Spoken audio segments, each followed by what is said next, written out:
Ya, selamat berjumpa kembali. Sekarang kita akan lanjutkan ke proses coding, mengetik codingnya. Tapi sebelum masuk ke coding, kita perlu memahami flowchartnya terlebih dahulu. Bagaimana alur atau langkah-langkah untuk memasukkan data baru, mengkoreksi, dan menghapus. Kita coba simak flowchart berikut ini. Seperti yang sudah dijelaskan, bahwa kalau kita memiliki sebuah database, sama seperti memiliki sebuah buku tulis. Aktivitas yang bisa dilakukan itu adalah memasukkan data baru, mengkoreksi, menghapus, melihat, dan laporan. Setiap data memiliki identitas, sehingga data tersebut ketika mau dipanggil dapat tepat ditunjuk. Maksudnya begini, saya ingin mengkoreksi data Hartati dengan kode NIK 025 misalnya, 0025 atau berapa gitu, NIK 025. Ketika data Hartati itu mau dikoreksi, maka data Hartati itu harus dipanggil. Nah, ketika memanggil, kita menggunakan data yang sifatnya unik.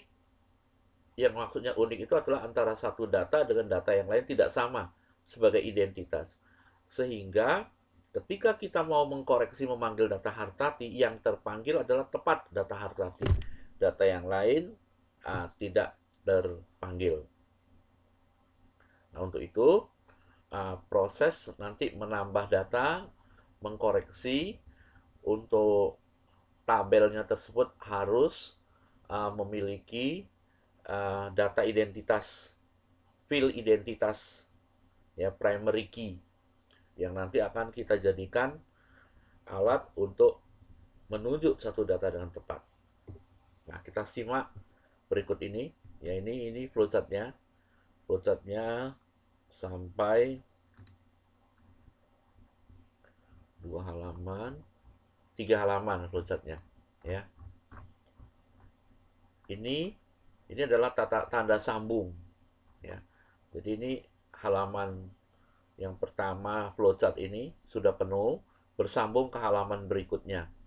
Nih. Karena beda halaman, sambungan itu bentuknya seperti rumah terbalik begini.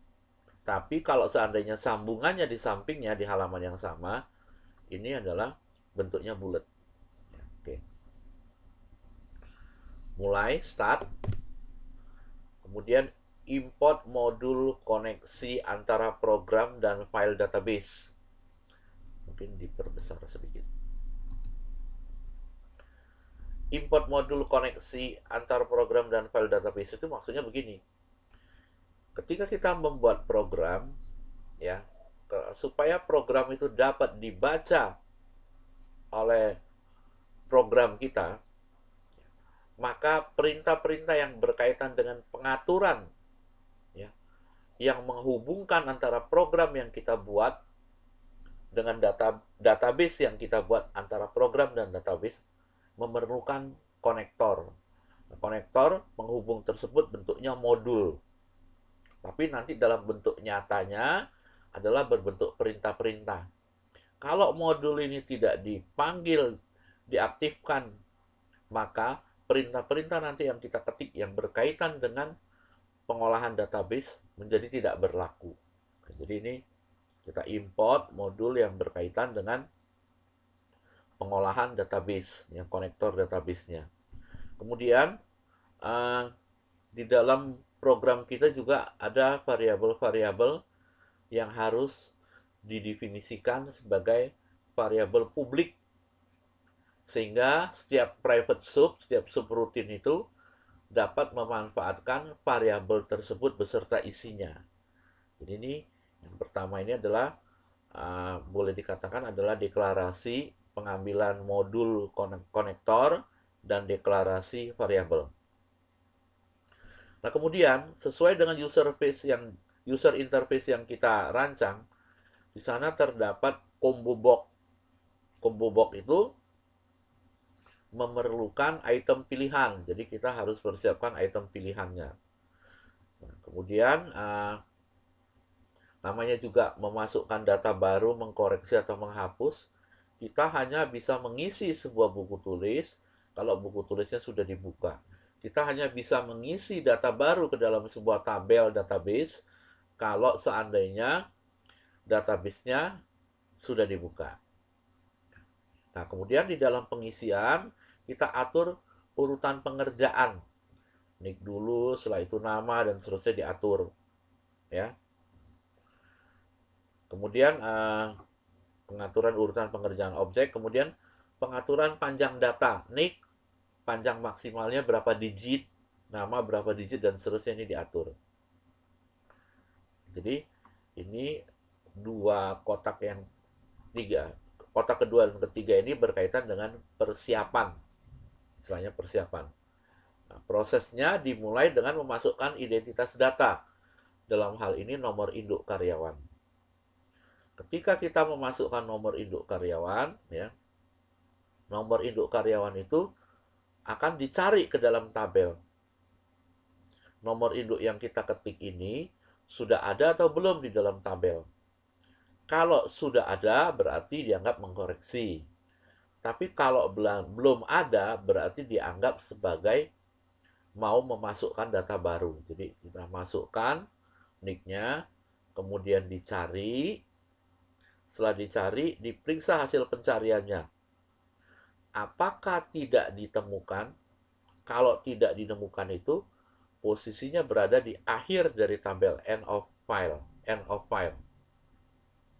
Apakah tidak ditemukan, apakah berada di akhir dari tabel? Ini kurang kata iya, ini kurang kata tidak. Kalau iya, ini sini ada kata iya nih ya. Kalau iya, ya, namanya tidak ditemukan, ya berarti nick ini belum ada di dalam tabel. Karena belum ada, maka berarti adalah data baru. Ya, karena data baru, formulir pengisiannya dikosongkan, dan kita membuat satu variabel baru diisi dengan huruf Y. Tapi, kalau seandainya apakah tidak ditemukan, tidak berarti ditemukan. Kalau ditemukan berarti mengkoreksi.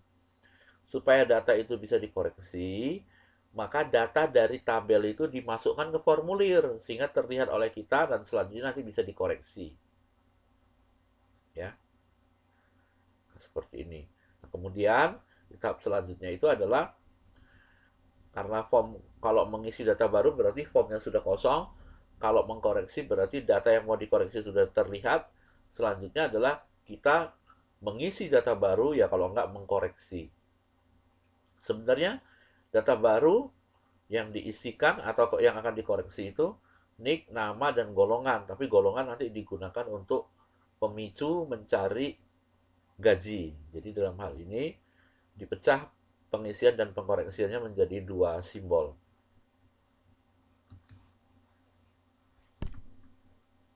Nah, ini ya, jadi nick dengan nama.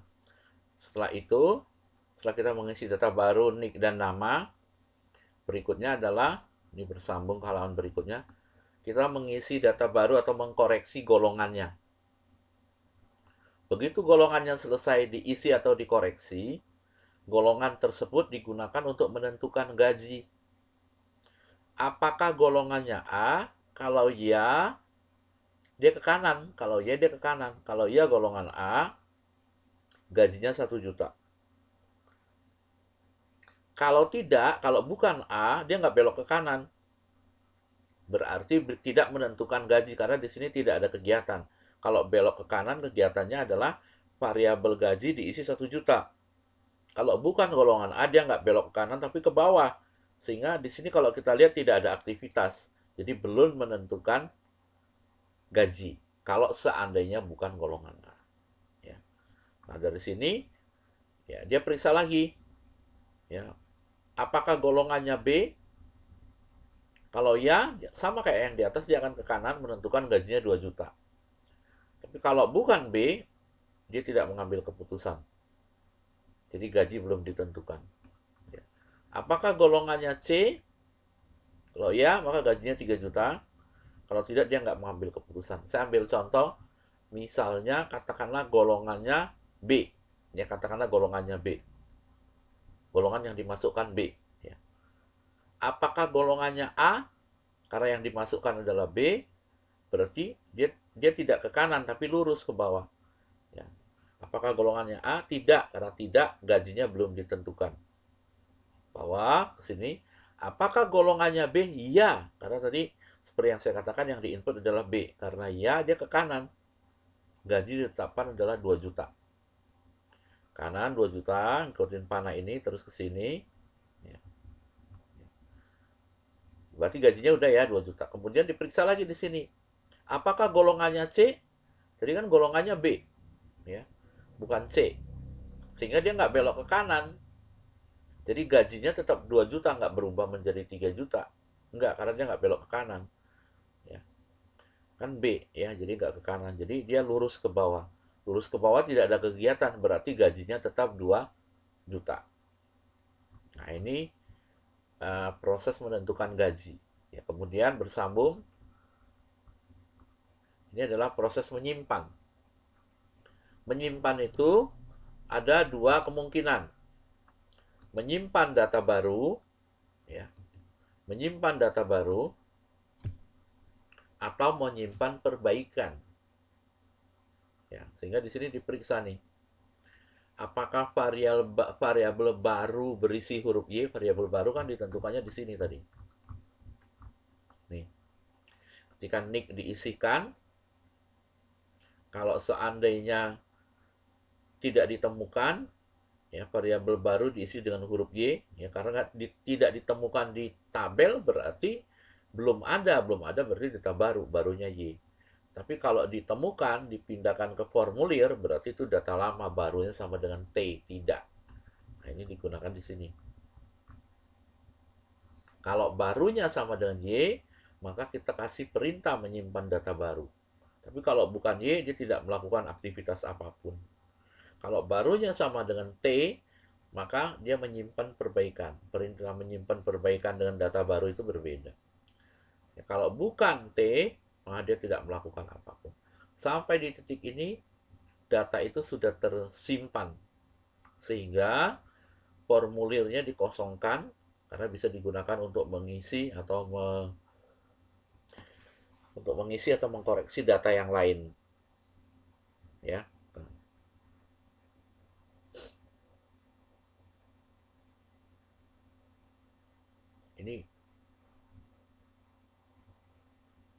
Ini salah nih, ini kata tampilkan data ini nggak ada nih. Kosongkan form aja nih. Saya perbaiki. Ya, setelah form dikosongkan, maka proses kembali ke awal, ke nick, siap untuk data berikutnya.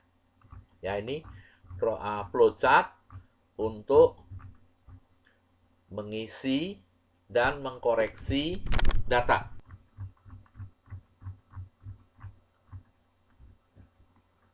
Membuat item pilihan golongan, membuka database, dan seterusnya. Ini dilakukan pada saat form pegawai itu di load. Kalau terjadi peristiwa form pegawai itu di load, maka dia membuat item pilihan, kemudian membuka database dan seterusnya. Kalau ini untuk menentukan data tersebut data baru atau tidak, dan mengosongkan form atau memindahkan data dari tabel ke form. Ya, proses ini saya kotakin warna merah garis putus-putus, dikaitkan dengan text box nick. Loss focus boleh dibaca sebagai selesai mengisi nick. Ketika nick selesai diisi, tapi ingat ya, ini kalau kita artikan ke bahasa Indonesia berarti hilangnya fokus, tapi secara fungsi kita bacanya sebagai kalau text box nick selesai diisi, keluar dari text box nick berarti selesai diolah, diisi. Ya, ketika selesai diisi, maka dia melakukan pencarian dan seterusnya.